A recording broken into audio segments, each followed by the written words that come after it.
পেশ করার আন্তরিক চেষ্টা রাখবো ইনশাআল্লাহ। ওয়ামা তৌফিকি ইল্লা বিল্লাহ আলাইহি তাওয়াক্কালতু ওয়া ইলাইহি উনীব।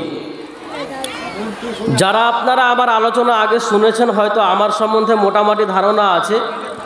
যতক্ষণ বলবো হাদিস কোরআনের উপরে কথা বলে যাব ইনশাআল্লাহ, বিষয়ের উপরে দাঁড়িয়ে থেকে, এবং এই মাদ্রাসার কিছু কালেকশন করতে হবে সেটা মাথাতে রয়েছে। তবে আগে কিছু বক্তব্য দেওয়ার পরে সেটা মাদ্রাসার দিকে আমরা যাব। আমি আবারও অনুরোধ করছি, যারা দাঁড়িয়ে আছেন বাইরে তারা দয়া করে বসে যান, দাঁড়িয়ে আছেন তারা সামনে চলে আসেন, বসে যান, বসে আলোচনা শুনুন, আমাদের বলতে সুবিধা হবে। আপনি দাঁড়িয়ে থাকলে কথা বললে কোনো বক্তা আলোচনা করতে পারবে না। অতএব আমাকে আলোচনা করতে সহযোগিতা করেন, আপনারা বসে যান। রিজিক শব্দটা আমরা সবাই শুনেছি, আমরা ব্যবহার করি জীবনে। আমার সাথে কিন্তু একটু করে কথা বলতে হবে। তো রিজিক বা রুজি এ শব্দটার সাথে মোটামুটি কিন্তু আমরা সবাই পরিচিত। আজকে পৃথিবীর মানুষ, প্রত্যেকটা মানুষ রিজিক নিয়ে চিন্তিত। সকাল থেকে শুরু করে সন্ধ্যা পর্যন্ত, কেউ সকাল হওয়ার আগে ফজর থেকে শুরু করে আবার রাত্রি 12টা পর্যন্ত, কেউ রাত্রেও ঘুমায় না এই রিজিকের জন্য। তো রিজিকের জন্য সবাই চিন্তিত, সবাই টেনশনে। রিজিকের জন্য মানুষ এতটাই পাগল হয়ে আছে যে রিজিকের জন্য মানুষ পরস্পরের মধ্যে সম্পর্ক পর্যন্ত নষ্ট করে দেয়। ভাইয়ের সাথে ভাইয়ের ঝগড়া কেন? রিজিকের জন্য। পৃথিবীতে 90% যে কলহ বিবাদ হয়, ঝগড়া ঝামেলা হয়, সম্পর্ক নষ্ট করা হয়, তার 90% আপনি দেখবেন রিজিকের জন্য হয়। জমি জায়গা নিয়ে ঝামেলা, টাকা পয়সা নিয়ে ঝামেলা, যত রকমের ঝামেলা রয়েছে সব রিজিক নিয়ে, রুজি নিয়ে। আজকে মানুষ রিজিকের জন্য কোনটা হালাল কোনটা হারাম সেটা ভুলে গেছে। খাও দাও মাস্তি করো, দুনিয়াটা মস্ত বড়, এটা হচ্ছে আজকে মানুষের স্লোগান। যে কদিন বাঁচবা, যেভাবে ইচ্ছা কামাই করো, যেভাবে ইচ্ছা খাও, দুনিয়াটা মস্ত বড়, এখানে বাক বিবেচনা করার কোনো ব্যাপার নেই, যেইভাবে ইচ্ছা সেইভাবে রুজি ইনকাম করে থাকে মানুষ।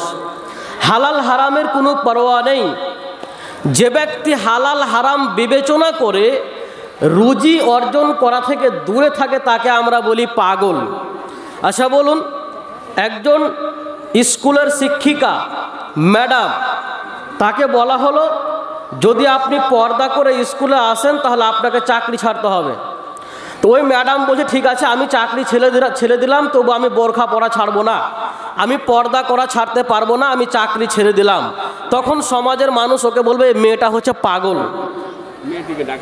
হ্যাঁ, মেয়েটিকে আচ্ছা বসাবো, তো বসতে বলবো কোথায়? এই সামনে চলে আসেন, এই যে বাম দিকে জায়গা আছে। মহিলারা, মা বোনরা, আপনারা দয়া করে বাম দিকে চলে আসেন, সামনে এখানে চলে আসেন, এখানে বসার জায়গা আছে। হ্যাঁ, এই দিকে চলে আসেন। আর একটা কথা মধ্যখানে বলে নিই, যারা দান করবেন মনে করে এসছেন, এখনই যারা দিবেন তারা দয়া করে এসে স্টেজে দিয়ে চলে যাবেন। হ্যাঁ, সামনে এসে বসেন। আর যারা পুরুষরা দাঁড়িয়ে আছেন বাইরে, ও বাবাজি ভাই কথা শুনছেন না কেন গো? ওখানে মহিলারা দাঁড়িয়ে আছে, আবার ওখানে পাশে দাঁড়িয়ে আছেন, কি করে দাঁড়িয়েছেন ওখানে? একটু সামনে এসে বসুন, এদিকে জায়গা আছে অনেকগুলো, এদিকে আপনারা চলে আসেন। জি, যেটা আমি বলছিলাম যে রিজিকের জন্য মানুষ হালাল হারাম ভুলে গেছে। তো যদি কেউ হালাল হারাম বিচার করে রিজিক থেকে দূরে সরে যায় তাহলে তাকে আমরা বলি পাগল। এখন আপনাকে কোনো স্কুলের কমিটি বলল যে আপনাকে চাকরি আমার মিশনে বা স্কুলে করতে হলে আপনাকে দাড়ি কাটতে হবে। আপনি যদি বলেন যে না আমি দাড়ি রাখবো, তোমার স্কুলে পড়াবো না হয় পড়াবো না, তাহলে মানুষ আপনাকে বলে পাগল আছে লোকটা। হ্যাঁ, চাকরি কেউ ছাড়ে দাড়ির জন্য? দাড়ি কেটে দাও না, কি সমস্যা আছে? তো রিজিকের জন্য যে বিচার বিবেচনা করে চলে তাকে আমরা বলি পাগল। আর যে ইচ্ছামতো রিজিক ইনকাম করে হালাল হারামের বিচার না করে তাকে আমরা বলি পণ্ডিত। তো রিজিকের জন্য আজকে পৃথিবীতে সবাই ব্যস্ত হয়ে গেছে। চলুন রিজিকটা কি এটা একটু ধারণা নেন। রুজি বলতে আমরা কি বুঝি? কেউ কি জানেন যে রিজিক কাকে বলে? রিজিকের সাথে আমরা সবাই পরিচিত, কিন্তু 90% মানুষ জানে না রিজিকের বাস্তবতা কি, কাকে রিজিক বলা হয়। রিজিক মানে আমরা মনে করি যেটা আমি পেটে খাই সেটা হচ্ছে রিজিক। আমি আজকে যা ভাত খেয়েছি, মাংস খেয়েছি, এটা ছিল আমার রিজিক। আমরা মনে করি পেটে যেটা খাচ্ছি, যা পান করছি, ভাত, রুটি, মুড়ি, ফল মূল, এগুলো হচ্ছে রিজিক। তবে শুধুমাত্র এটা রিজিক নয়। আপনি পেটে যা খান সেটা আপনার রিজিক। আপনার পকেটে যত টাকা আছে সেটা হচ্ছে আপনার রিজিক। আপনি জীবনে যত টাকা ইনকাম করবেন সেটা আপনার রিজিক। আপনার যতটা জমি জায়গা আছে, যতটা আপনি জমি উপার্জন করবেন, যতটা আপনি জমি কিনবেন, সবটা আপনার রিজিক। আপনার ব্যাংক ব্যালেন্স আপনার রিজিক। আপনার 4টা-5টা মেয়ে সন্তান আছে সেটা আপনার রিজিক। কারো স্ত্রী ভালো নয় সেটা তার রিজিক। কারো স্ত্রী ভালো সেটাও তার রিজিক। কারো সমাজে মান সম্মান খুব বেশি আছে সেটা তার রিজিক। কারো সমাজে মান সম্মান নেই সেটাও তার রিজিক। কেউ যদি পণ্ডিত হয়, পণ্ডিত হওয়াটা তার রিজিক। কার মধ্যে কতটা ইলিম রয়েছে, জ্ঞান রয়েছে, সেটা তার রিজিক। যদি কেউ পাগলা হয় তো পাগলা হওয়াটাও তার রিজিক। তাহলে রিজিক কিন্তু একটা ব্যাপক শব্দ। আপনি পৃথিবীতে যা কিছু উপার্জন করবেন, অর্জন করবেন, টাকা পয়সা, ব্যাংক ব্যালেন্স, মান সম্মান, সন্তান সন্ততি, স্ত্রী, সব কিছুই আপনার রিজিক, সবই আপনার রিজিক। এবার চলুন, রিজিকের প্রয়োজনীয়তা কি। পৃথিবীতে এমন কোনো প্রাণী নেই যার রিজিকের দরকার নেই। আচ্ছা, আপনারা কেউ হাত তুলে বলতে পারবেন যে আমার রিজিকের দরকার নেই? যারই আল্লাহ প্রাণ দিয়েছে, যার জীবন আছে, তার রিজিকের দরকার আছে। রিজিক ছাড়া আমরা কেউ চলতে পারি, বাঁচতে পারি? রিজিকের সবারই প্রয়োজন রয়েছে। পৃথিবীর প্রত্যেকটা প্রাণী রিজিকের মুখাপেক্ষী। রিজিক ছাড়া কেউ বাঁচতে পারে না। তো রিজিকের সবারই দরকার রয়েছে। আমরা সবাই রিজিকের মুখাপেক্ষী। আপনি হাড় ভাঙা পরিশ্রম করে সকাল থেকে সন্ধ্যা কেন কাজ করেন গো? কেন কাজ করেন? গায়ে শুধু একটা জামা পরার জন্য, নাকি পেটে খাওয়ার জন্য, না বাড়ি গাড়ি করার জন্য? আপনি যেই জন্য করুন না কেন সেটা আপনি রিজিকের জন্যই করছেন। আপনি চাকরি করছেন আপনার রিজিকের জন্য। যা কিছু আপনি করছেন সব কিছু আপনার রিজিকের জন্য করছেন। অতএব আমরা প্রত্যেকেই রিজিকের মুখাপেক্ষী। রিজিকের আমাদের প্রত্যেকেরই দরকার রয়েছে। আর এই জন্য আল্লাহ রব্বুল আলামিন আমরাকে রিজিক চাইতে শিখিয়েছেন, যে তুমি রিজিক আল্লাহর কাছে চাও। অনেকেই যারা একটু গোড়া মুসলমান, তারা চট করে ফতোয়া দেয় কি দুনিয়া চাওয়া যাবে না, দুনিয়া করা যাবে না, দুনিয়া চাওয়া যাবে না। এটা একটা ভুল কথা। আল্লাহ প্রথমে দুনিয়া চাইতে বলেছে। দলিল নেবেন? আল্লাহ বলছেন, রব্বানা আতিনা ফিদ দুনিয়া হাসানা ওয়া ফিল আখিরাতি হাসানা ওয়া কিনা আযাবান নার। আল্লাহ রব্বুল আলামিন আপনাকে আমাকে রুজি চাইতে বলছেন। আগে দুনিয়ার কথা বলেছেন, রব্বানা আতিনা ফিদ দুনিয়া হাসানা। হে আমাদের রব, আপনি আমাদেরকে দুনিয়ার মঙ্গল দেন, দুনিয়ার কল্যাণটা দান করেন। ওয়াফিল আখিরাতে হাসানা, এবং আখিরাতের কল্যাণ দান করেন। ওয়াকিনা আযাবান নার, এবং জাহান্নামের আগুন থেকে মুক্তি দিয়ে দেন। আচ্ছা বলুন তো, এই দোয়াটার মধ্যে আগে আল্লাহ দুনিয়া চাইতে বলেছেন, আল্লাহ আগে আখিরাত চাইতে বলেছে? কথা কি বুঝতে পারছেন আমার? আল্লাহ আগে দুনিয়া চাইতে বলেছে, রব্বানা আতেনা ফিদ দুনিয়া হাসানা। আল্লাহ, হে আমার রব, আপনি আমাকে দুনিয়ার কল্যাণ দেন। তো দুনিয়ার কল্যাণ চাইছেন, তো এটা রিজিক চাওয়া হলো না? রিজিক চাওয়া হলো। আচ্ছা, যারা এখানে 5 ওয়াক্তের নামাজ পড়েন, একজন দাঁড়িয়ে বলতে পারবেন 2 সাজদার মধ্যখানে কি দোয়া বলতে হয়? পারবেন? হ্যাঁ, একটা কোরআন শরীফ 100 টাকা দাম। আসুন, যারা দিবেন তারা এখানে দিয়ে চলে যান। বক্তব্যের মধ্যে আবার বলা বলি করলে সমস্যা হয়। জি, আমি কালেকশনের মূল টাইমে যাব, তখন যত পারেন দিবেন। এখন শুধু বান্ডিল জমা করে নিয়ে থাকেন আর বক্তব্যটা একটু শুনেন। তো 2 সাজদার মাঝখানে কি দোয়া বলেন? কারো জানা আছে? হ্যাঁ বাবু একটু দাঁড়িয়ে বলো তো কি দোয়া বলতে হয়। মাশাআল্লাহ মাশাআল্লাহ, ধন্যবাদ, বসো। আল্লাহুম্মা গফিরলি ওয়ারহামনি ওয়াহদিনি ওয়াআফিনি ওয়ারযুকনি। সারা জীবন ধরে নামাজ পড়ে গেলেন বীর বীর বীর বীর করে, কিন্তু একবারও মানেটা শুনলেন না। আল্লাহ কি বলতে বলেছে এখানে? রাসূলুল্লাহ সাল্লাল্লাহু আলাইহি ওয়াসাল্লাম যে এই দোয়াটা শিক্ষা দিয়েছেন, এর মধ্যে কি রয়েছে, কি বললাম আল্লাহকে? দুই সাজদার মধ্যে, আমরা নামাজের মধ্যে দুই সাজদাতে যে দোয়াটা পাঠ করে, আল্লাহুম্মা গফিরলি, হে আল্লাহ আপনি আমাকে ক্ষমা করে দিন, ওয়ারহামনি, আপনি আমার ওপরে রহম করুন, ওয়ারহামনি ওয়াহদিনি, আপনি আমাকে হেদায়াত দান করুন, ওয়াআফিনি, আপনি আমাকে ক্ষমা করে দিন, ওয়ারযুকনি, এবং আপনি আমাকে রিজিক দান করেন। ওয়ারযুকনি, আল্লাহ আপনি আমাকে রিজিক দান করেন। তো নমাজের মধ্যেও রিজিক চাইছি না, চাইছি না আমরা? নমাজের মধ্যেও রিজিক চাইছি, তাই না?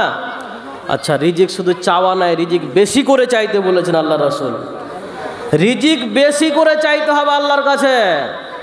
রাসূলুল্লাহ সাল্লাল্লাহু আলাইহি ওয়াসাল্লাম শিক্ষা দিয়েছেন, যখন তোমার সন্তানের প্রয়োজন হবে, যখন তোমার রিজিকের প্রয়োজন হবে, তখন তুমি বলবে আল্লাহুম্মা আকসির মালি ওয়া ওয়ালাদি ওয়া বারিক লি ফিমা আতাইতানি। আল্লাহুম্মা আকসির মালি, হে আল্লাহ তুমি আমার সম্পদ বাড়িয়ে দাও, হে আল্লাহ তুমি আমার সম্পদ বাড়িয়ে দাও, মালি আমার মাল বাড়িয়ে দাও, ওয়া ওয়ালাদি এবং আমার সন্তান বাড়িয়ে দাও, ওয়া বারিক লি ফিমা আতাইতানি, আল্লাহ যা কিছু আমাকে দিয়েছো তার মধ্যে বরকত দান করে দাও। হ্যাঁ বললো মৌলভী সাহেব আল্লাহুম্মা আকসির মালি এ অবধি বলা যাবে, কিন্তু ওয়া ওয়ালাদি খানে যে বলা যাবে না, মানে সন্তান যে বেশি লাগবে না। হ্যাঁ আল্লাহ তুমি খালি টাকা পয়সা বেশি করে দাও, সন্তান বেশি লাগবে না, তাই না? সন্তানের বেশি চাওয়া মানে সন্তানের মধ্যেও কিন্তু বরকত রয়েছে। 5টা সন্তান হয়েছে, 4টাই মরে গেছে, মানে বরকত নেই তার মধ্যে, চলে গেছে সব। একটা সন্তান আছে, একটা বেঁচে আছে, ভালো শিক্ষিত করতে পেরেছেন, আদর্শ সন্তান করে উঠেছে, সমাজে তার মুখ উজ্জ্বল হয়ে রয়েছে, মানে সন্তানের মধ্যে বরকত রয়েছে। অতএব বরকত চাইতে হবে, বেশি বেশি করে রুজি চাইতে হবে আল্লাহর কাছে। আল্লাহ রুজি চাইতে বলেছেন, বেশি করে চাও, আল্লাহ আমার রিজিককে তুমি বাড়িয়ে দাও, আমার সন্তানকে বাড়িয়ে দাও, এবং যা দিয়েছো আল্লাহ তাতে তুমি বরকত দান করে দাও। আপনি মনে করেন একদিনে 1 লক্ষ টাকা ইনকাম করেন, আপনি করোড়পতি মানুষ, আপনার টাকা পয়সার কোনো প্রয়োজন নেই, আর এত টাকা আছে আপনার কাছে যে আপনি খরচ করার আর কোনো জায়গা খুঁজে পান না। এর পরেও আপনাকে আল্লাহর রিজিক চাইতে হবে, আল্লাহর কাছে রুজিতে বরকত চাইতে হবে, বরকত চাইতে হবে। আপনি যতই কোটি টাকার মালিক হন, আপনাকে আল্লাহর কাছে বরকত চাইতে হবে। একটা হাদিস বলি আপনাকে, একদম মনোযোগ সহকারে শুনেন। পৃথিবীতে একজন নবী ছিলেন যার নাম আইয়ুব আলাইহিস সালাম, নাম শুনেছেন? হ্যাঁ শুনেছেন। রাসূলুল্লাহ সাল্লাল্লাহু আলাইহি ওয়াসাল্লাম বলেন, বাইনা আইয়ুব ইয়াগতাসিলু উরিয়ানান ফাখররা আলাইহি জারাদুম মিনাজ যাহাবি। হযরত আইয়ুব আলাইহিস সালাম একদিন নগ্ন অবস্থায় উলঙ্গ হয়ে গোসলখানায় গোসল করতেছিলেন। গোসলখানায় নগ্ন হয়ে গোসল করা কি জায়েজ না না জায়েজ? জায়েজ। গোসলখানাতে আপনি উলঙ্গ হয়ে গোসল করতে পারেন, কেউ দেখছেন আপনাকে, পর্দার মধ্যে আছেন আপনি। আইয়ুব আলাইহিস সালাম গোসলখানার মধ্যে একদিন উলঙ্গ অবস্থাতে গোসল করতেছিলেন। এমতো অবস্থায় আল্লাহর পক্ষ থেকে এক প্রকারের সোনার পঙ্গপাল তার উপরে পড়তে আরম্ভ হয়ে গেল। আল্লাহর আল্লাহর পক্ষ থেকে সোনার পোকা, সোনার পঙ্গপাল উপর থেকে পড়তে লাগলো। আইয়ুব আলাইহিস সালাম তখন কাপড় দিয়ে সেই সোনাগুলোকে ধরতে লাগলো, জমা করতে লাগলেন। অর্থাৎ যেই পঙ্গপালগুলো, স্বর্ণগুলো উপর থেকে পড়তেছিল, সেইগুলোকে আইয়ুব আলাইহিস সালাম কাপড় দিয়ে জমা করতে শুরু করলেন। ফানাদা রব্বাহু, আল্লাহ রব্বুল আলামিন আইয়ুব আলাইহিস সালামকে ডাক দিয়ে বললেন, আইয়ুব, আমি কি তোমাকে এইগুলো থেকে অমুখাপেক্ষী করি নাই? আইয়ুব, তোমাকে তো আমি অনেক সম্পদ দিয়েছি, অনেক তোমাকে আমি ধন সম্পদ দিয়েছি গো, তো তুমিও কেন এগুলো জমা করতে লাগলা? হ্যাঁ, তুমিও কেন সম্পদ সোনাগুলোকে জমা করতে শুরু করেছো কেন? আল্লাহ ডাক দিয়ে বলছে আইয়ুবকে। আইয়ুব আলাইহিস সালাম আল্লাহকে বলছেন, হে আমার রব, আপনি আমাকে অনেক ধন সম্পদ দিয়েছেন, আমার ধন সম্পদের প্রয়োজন না থাকলেও আমি আপনার বরকতের মুখাপেক্ষে, অর্থাৎ আপনি আমাকে যা কিছু দান করেছেন তা যথেষ্ট রয়েছে, কিন্তু আমি আপনার বরকত থেকে, রহমত থেকে আমি বেনিয়াজ নই, অতএব আমার বরকতের প্রয়োজন রয়েছে, তার জন্য আমি এইগুলোকে সংগ্রহ করতেছি। যদি আপনার হালাল পন্থাতে 1 টাকা উপার্জন করার সুযোগ থাকে, তবুও আপনি সেটাকে বুড়ো আঙ্গুলি দেখিয়ে ছড়তে পারবেন না সেখান থেকে। হালাল উপায়ে আপনার 1 টাকা উপার্জনের সুযোগ রয়েছে। আচ্ছা, এরকম অনেক সময় হয় না, রাস্তাতে চলছেন, চলতে চলতে পকেট থেকে 1 টাকা নিচে পড়ে গেছে, এবার ওই 1 টাকাকে ভাব, ধর 1 টাকা আর কি নেবো, থাকা পড়ে। যদি এইটা আপনি বলে ফেলেন তাহলে আল্লাহ নারাজ হবে যে তুমি রিজিককে অবমূল্যায়ন করেছো, তুমি রিজিককে অপমান করেছো। সুতরাং তোমার কাছে ওটা 1 টাকা হতে পারে, কিন্তু ওই 1 টাকার মধ্যে কি বরকত লুকিয়ে আছে তুমি জানো না। খেতে খেতে একটা ভাত থালা থেকে নিচে পড়ে গেছে, যদি আপনি মনে করেন যে একটা ভাতই তো পড়েছে, আমি কি আর তুলবো, একে থাক, পড়ে থেকে যাক, আল্লাহ অসন্তুষ্ট হয়ে যাবেন। ওই একটা দানার মধ্যেই আপনার হতে পারে সমগ্র জীবনের বরকত লুকিয়ে রয়েছে। আপনি ওই একটা দানাকে অপমান করার জন্য হতে পারে আপনার জীবনের সব সম্পদ আল্লাহ কেড়ে নিতে পারেন। অতএব আপনার জীবনে যতই কিছু থাক না কেন, আপনাকে হালাল উপায়ে উপার্জন করার সুযোগ থাকলে আপনি হালাল উপায়ে উপার্জন করবেন। আপনার যতই টাকা পয়সা থাক, যতই বাড়ি গাড়ি থাক, আপনি আল্লাহর কাছে বরকত কামনা করবেন, আল্লাহর কাছে রিজিক চাইবেন এবং আল্লাহর কাছে বরকত কামনা করবেন। আজকে আমরা আল্লাহর কাছে রিজিক চাই। রিজিক আল্লাহ সন্ধান করতে বলেছেন। রিজিককে তোমরা খুঁজো, শুধু চাইলে হবে না, বাড়িতে বসে থেকে রিজিক পাবে না, রিজিক খুঁজো, খুঁজতে হবে রিজিক।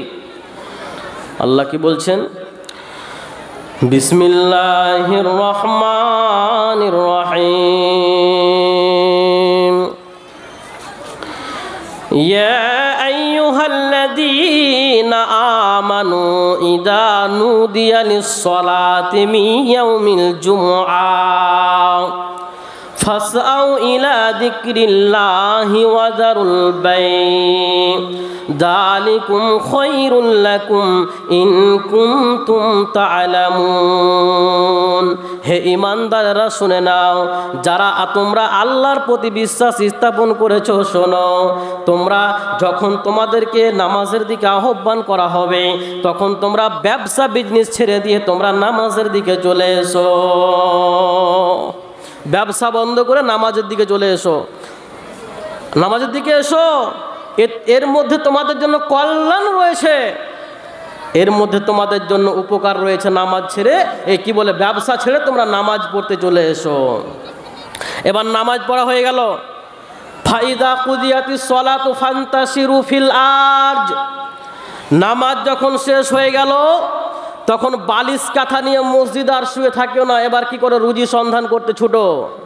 ফান্তাশিরু ফিল আরদ, জমিনের বুকে ছড়িয়ে যাও। ওয়াবতাগু মিন ফাজলিল্লাহ, এবং আল্লাহর অনুগ্রহ সন্ধান করো, অর্থাৎ রুজি সন্ধান করতে লাগো। যে যেখানে ছিলা, ব্যবসায় ছিলা ব্যবসায় চলে যাও, চাকরিতে ছিলা চাকরিতে গিয়ে লেগে যাও, মাঠে কাজ করছিলাম মাঠে চলে যাও। যার যেখানে কাজ ছিল রিজিকের জন্য, যে যেখানে কাজ করছিলা সে আবার নামাজ পড়ে নেওয়ার পরে আবার সেখানে চলে যাও, আবার তুমি রিজিক সন্ধান করো। তাহলে রিজিক সন্ধান করতে হবে, রিজিককে খুঁজতে হবে এবং আল্লাহর কাছে প্রার্থনা করতে হবে, রুজি চাইতে হবে। আমরা আজকে রুজি চাই, রুজি সন্ধানও করি, তবে হালাল হারাম বলে কিন্তু আমরা ভুলে গেছি। আমাদের মাঝে আজকে হালাল কোনটা আর হারাম কোনটা এই ধারণা নেই। অর্জন করতে হবে যে একজন 500 টাকা আল্লাহ সাল্লাল্লাহু বারাকাল্লাহু ফি আহলিকা ওয়া মালিকা, তো হালাল হারামের পরোয়া না করে আবার আপনি রিজিক অর্জন করতে পারেন না। আপনাকে অবশ্যই হালাল হারাম খেয়াল রেখে করতে হবে। আল্লাহ বলছেন ওয়ালা তাকুলু আমওয়ালাকুম বাইনাকুম বিল বাতিল, তোমরা অন্যায়ভাবে পরস্পরের সম্পদ তোমরা গ্রাস করো না। অর্থাৎ তুমি রিজিক কামাও, উপার্জন করো ঠিক আছে, কিন্তু অন্যায়ভাবে তুমি কারো অর্থ তুমি ভক্ষণ করতে পারবে না। ইয়া আইয়ুহান নাস কুলু মিম্মা ফিল আরদি হালালান তাইয়্যিবা, হে পৃথিবীর মানুষ শুনে নাও, তোমরা অবশ্যই অবশ্যই যেটা হালাল এবং যেটা পবিত্র সেটাই তুমি ভক্ষণ করো। যদি হালাল না হয়, পবিত্র না হয়, তাহলে সেটা তোমার জন্য ভক্ষণ করা জায়েজ হবে না। হালালান তাইয়্যিবা, হালালও হতে হবে, পবিত্র হতে হবে, তারপরেই তুমি সেটাকে ভক্ষণ করতে পারবা। আজকে আমরা হালাল হারাম ভুলে গিয়ে আজকে আমরা অর্থ সঞ্চয় করছি। মুতাররিফ বলছেন, তার বাবা থেকে তিনি বর্ণনা করছেন যে রাসূলুল্লাহ সাল্লাল্লাহু আলাইহি ওয়াসাল্লামের নিকটে গেলাম, গিয়ে দেখলাম রাসূলুল্লাহ সাল্লাল্লাহু আলাইহি ওয়াসাল্লাম আলহাকুমুত তাকাসুর এই সূরাটা তিনি তেলাওয়াত করছেন। আলহাকুমুত তাকাসুর মানে হচ্ছে আল্লাহ মানে হচ্ছে ভুলিয়ে দেওয়া। আলহাকুমুত তাকাসুর, নবীজি সাল্লাল্লাহু আলাইহি ওয়াসাল্লাম তেলাওয়াত করছেন আলহাকুমুত তাকাসুর, অর্থাৎ পৃথিবীর ধন সম্পদের কম্পিটিশন, প্রতিযোগিতা তোমাদেরকে আল্লাহ থেকে ভুলিয়ে দিয়েছে। আসল যে তোমার উদ্দেশ্য ছিল, তোমার যে টার্গেট ছিল আল্লাহমুখী হওয়া, জান্নাত যাওয়া, এই রাস্তাকে ভুলিয়ে দিয়েছে কিসে? তোমাদের পৃথিবীর ধন সম্পদ নিয়ে প্রতিযোগিতাতে তোমাদেরকে এই আল্লাহ থেকে ভুলিয়ে দিয়েছে। তিনি আর কি বলছেন? ক্বালা ইয়াকুলু ইবনু আদম মালি মালি, আল্লাহ রাসূল সাল্লাল্লাহু আলাইহি ওয়াসাল্লাম বলেন, আদম সন্তান সব সময় বলে আমার মাল আমার মাল, আমার সম্পদ আমার সম্পদ, বাড়ি আমার, গাড়ি আমার, টাকা আমার, জমি আমার, জায়গা আমার, এটা আমার ওটা আমার, সব কিছু আমার। রাসূলুল্লাহ সাল্লাল্লাহু আলাইহি ওয়াসাল্লাম বলছেন, হে আদম সন্তান, তোমার মালের কি অবস্থা রয়েছে তুমি জানো কি? তোমার মাল বলতে তোমার কাছে কিছুই নেই। তোমার সম্পদগুলো তুমি যেগুলোকে তোমার মনে করো সেইগুলো তোমার সম্পদ নয়। তোমার কয়টা সম্পদ তুমি জেনে নাও, ইল্লা মা আকালতা ফাফনাইতা, তুমি যেটাকে পেটে ভক্ষণ করেছো, তুমি যেটা খেয়েছো সেটা ছিল তোমার, কিন্তু খাওয়ার পরে সেটা আর তোমার কাছে নেই, সেটা বাই হয়ে গেছে, সেটা ফানা হয়ে গেছে।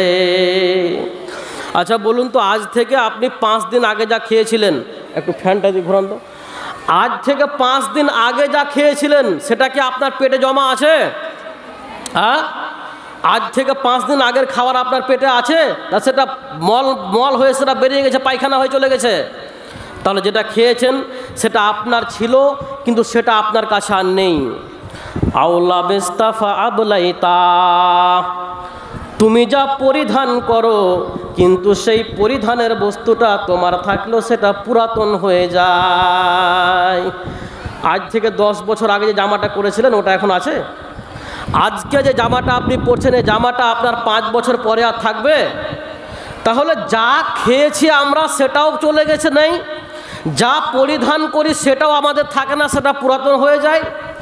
তারপরে তিনি বলছেন আও তাসাদ্দাকতা ফা আমজাইতা, তুমি যেটা সাদাকা করো, দান করো, সেটাই তোমার বাকি থাকে। যা তুমি দান করো সেটাই তোমার অবশিষ্ট থাকে, বাকি তোমার বলতে আর কিছুই নেই। তুমি যেগুলোকে তোমার মনে করছো সেগুলো আসলে তোমার নয়। তোমার বলতে মাত্র তিনটা, যেটা তুমি খেয়েছো সেটা তোমার পেটে গেছে, কিন্তু সেটাও পেটে নেই, সেটা পেট থেকে বেরিয়ে মল হয়ে চলে গেছে। তুমি যা পরিধান করেছো সেটা তোমার ছিল, কিন্তু সেটাও আজকে নতুন হয়ে নেই, সেটাও পুরাতন হয়ে ছিঁড়ে গেছে। আর তুমি যেটা দান করো সেটাই তোমার অবশিষ্ট রয়েছে। অতএব আদম সন্তান, তুমি মালি আমার মাল আমার মাল আমার সম্পদ কেন করো? তোমার সম্পদ কি? তোমার বলতে কিছু নেই। যেদিন মরবেন সেদিন আপনার আর কিছুই থাকবে না। যখন আপনি মারা যাবেন, মারা যাওয়ার সঙ্গে সঙ্গে আপনার যত কিছু সম্পত্তি রয়েছে, আপনি কোটি টাকার মালিক, আপনার 100 বিঘা সম্পত্তি রয়েছে, আপনার আর কিছুই থাকবে না। যারা আপনার ওয়ারিসিন আছে সবাই ভাগ করে নেবে, আপনার আর সম্পদগুলো আপনার থাকবে না। যা আপনি আল্লাহর পথে ব্যয় করেছেন সেটাই হবে আপনার। সম্মানিত উপস্থিতি, আজকে আপনি যার জন্য হারাম পন্থায় উপার্জন করেন, আজকে আপনি যার জন্য মাথার ঘাম পায়ে ফেলে হালাল হারামের তোয়াক্কা না করে ইনকাম করেন, যার জন্য করেন, আর যারা ইনকাম করছেন হারাম পন্থায় বা যে কোনো পন্থায় উপার্জন করছেন, শুধু কি আপনার নিজের জন্য করছেন? না, আপনার সন্তানের জন্য করেন, আপনার স্ত্রীর জন্য করেন, একটা ভালো বাড়ি করার জন্য করেন, একটা ভালো গাড়ি করার জন্য করেন। তো যেগুলো আপনার হয়তো আদৌ থাকবে না, তো আপনি আপনার সন্তানের সুখের জন্য, আপনার স্ত্রীর সুখের জন্য, আপনার ছেলে মেয়েদের সুখের জন্য আপনি হারাম পন্থায় ইনকাম করছেন। আপনি পারোয়া করেন না যে এটা হারাম না হালাল, আমার হলেই হলো। যাদের জন্য উপার্জন করছেন তারা কি আপনার পাপের ভাগ নেবে? হ্যাঁ, তারা আপনার পাপের ভাগীদার হবে না, কেউ আপনার গুনাহের ভাগ নেবে না। যদি হ্যাঁ তোমার বোরাম্মা দিয়েছে, আল্লাহ যে উদ্দেশ্যকে তুমি পূর্ণ করে দাও, আল্লাহুম্মা সাল্লি আলাইহা। জি, তো আপনি একবার আপনার স্ত্রীকে বলিয়েন যে আমি চুরি করে আনি, তো এই চুরির জন্য যে পাপ হয়, গুনাহ হয়, তো তুমি কি কিয়ামতের দিন আমার এই ভাগটা নেবে গুনাহের? রাজি হবে ভাগ নিতে? আপনার সন্তানের সুখের জন্য আপনি হারাম পন্থায় উপার্জন করছেন, সুদ ঘুষ বেঈমানি যে কোনোভাবে আপনি টাকা উপার্জন করছেন আপনার ছেলে মেয়েকে ভালো রাখার জন্য। একবার জিজ্ঞেস করিয়েন তো, বেটা কিয়ামতের দিন যখন আমার বিচার হবে, তো তুমি কি আমার এই পাপের ভাগটা নেবে বেটা? রাজি হবে? রাজি হবে না। কিয়ামতের দিন কেউ কারো থাকবে না। আচ্ছা, আপনারা বসছেন না কেন আমি বুঝতে পারছি না। ওই পিছন দিকে ওই ছেলেগুলো তোমরা দাঁড়িয়ে কেন? আগের দিকে জায়গা নেই? হ্যাঁ, হয় সামনে এসে বসো, না হলে বাড়ি যাও। এই কি এলোমেলো এলোমেলো সব পথ সবার মতো হয়ে সব ঘুরে বেড়াচ্ছে। সামনে তো জায়গা আছে না, চলে এসো না সামনের দিকে। একটা কথা কতবার করে বলতে হয় ভাই, একটু মানবতা রক্ষা করতে শিখো। সামনে এসে বসো, ফাঁকা জায়গা আছে অনেক। জি, তো কেউ আপনার পাপের ভাগ নেবে না। আচ্ছা, পৃথিবীতে কে কার গো? এই দুনিয়াতে কে কার? পৃথিবীতে আপনার বিপদ হলে সবাই আপনার পাশে এসে দাঁড়ায় না। আপনার ভাই আপনার বিপদের পাশে থাকে না। আপনার পড়োশি বন্ধু বান্ধব সবসময় আপনার বিপদ আপদে থাকে না। পৃথিবীতে তো কেউ আপনার নয়, তো আখেরাতে আপনার কে হবে সেদিন? আখেরাতে কি অবস্থা হবে সেটা আপনি শুনুন। আল্লাহ রাব্বুল আলামিন বলছেন, ইয়াউমা ইয়াফিরুল মারউ মিন আখিহি, সেই দিন কিয়ামতের দিন ভাই ভাইয়ের কাছ থেকে পালিয়ে যাবে। আপনি ভাই বলে ভাইয়ের কাছে যাবেন, কিন্তু ভাই আপনাকে ভাই বলে পরিচয় না দিয়ে সেখান থেকে দূরে চলে যাবে। ভাই পালিয়ে যাবে, এটা অতটা অবাক করা কথা নয়, কারণ পৃথিবীতেই ভাই ভাইয়ের হয় না। কিন্তু পৃথিবীতে একজন মানুষ আপনাকে নিঃস্বার্থ ভালোবাসে, যার ভালোবাসা দয়াময়ের মধ্যে কোনো ভেজাল নেই, তিনি হচ্ছেন আমার আপনার মা। মা কতটা সন্তানকে ভালোবাসে। যদি সন্তান বিপদে পড়ে যায়, মাতার সর্বস্ব দান করেও সন্তানকে বিপদ থেকে বাঁচাতে চায়। যদি সন্তানের কিডনির প্রয়োজন হয়ে যায়, মা দিতে রাজি হবে, আমার সন্তান বেঁচে যাক। মায়ের জীবন চলে গেলেও সন্তানকে সে বাঁচাতে চাইবে। এমন দয়াপতি দরদিনী মা, কিয়ামতের দিন মায়ের কাছ থেকে সন্তান পালিয়ে যাবে। ইয়াউমা ইয়াফিরুল মারউ মিন আখিহি ওয়া উম্মিহি ওয়া আবিহি ওয়া সাহিবাতিহি ওয়া বানিহি। সেই দিন ভাই ভাইয়ের কাছ থেকে পালাবে, সেই দিন বাপের কাছ থেকে সন্তান পালিয়ে যাবে, মায়ের কাছ থেকে সন্তান পালিয়ে যাবে, সন্তানের কাছ থেকে মা পালিয়ে যাবে, সন্তানের কাছ থেকে বাবা পালাবে, স্ত্রী স্বামীর কাছ থেকে পালাবে, স্বামী স্ত্রীর কাছ থেকে পালাবে। প্রত্যেকেই নিজ নিজ পেরেশানির মধ্যে থাকবে। হায় আল্লাহ, আমি কি করে বাঁচবো, আমি কি করে বাঁচবো। কেউ কারো হবে না, কেউ কাউকে সাহায্য করতে এগিয়ে আসবে না। সবাই নিজের নিজের আমল নিয়ে ব্যস্ত থাকবে। আল্লাহ আমার কি হবে, আমার কি হবে, আমি বাঁচবো কি করে, আমি বাঁচবো কি করে, এই টেনশনে সবাই থাকবে।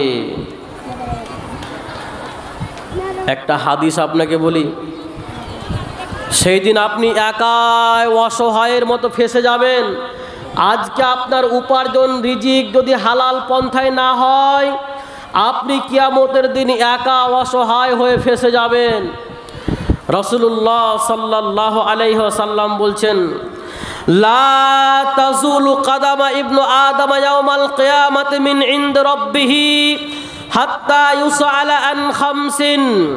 কিয়ামতের দিন আদমের কোনো সন্তান সন্ততি আল্লাহর সামনে থেকে পা নড়াতে পারবে না, যতক্ষণ পর্যন্ত না তাকে 5খানা প্রশ্ন করা হবে।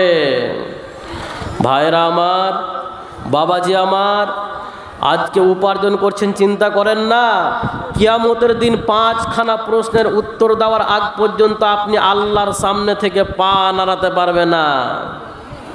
5খানা প্রশ্ন কি? আন উমরিহি ফিমা আফনাহু, তাকে দীর্ঘ একটা জীবন দেওয়া হয়েছিল। 60 বছর, 70 বছর, 80 বছর, 90 বছরের যে একটা দীর্ঘ জীবন দেওয়া হয়েছিল, এই জীবনের হিসাবটা আল্লাহকে বুঝাতে হবে। আল্লাহ জীবনকাল সম্পর্কে প্রশ্ন করবেন, তুমি তোমার জীবনকে কোন পথে ব্যয় করেছো।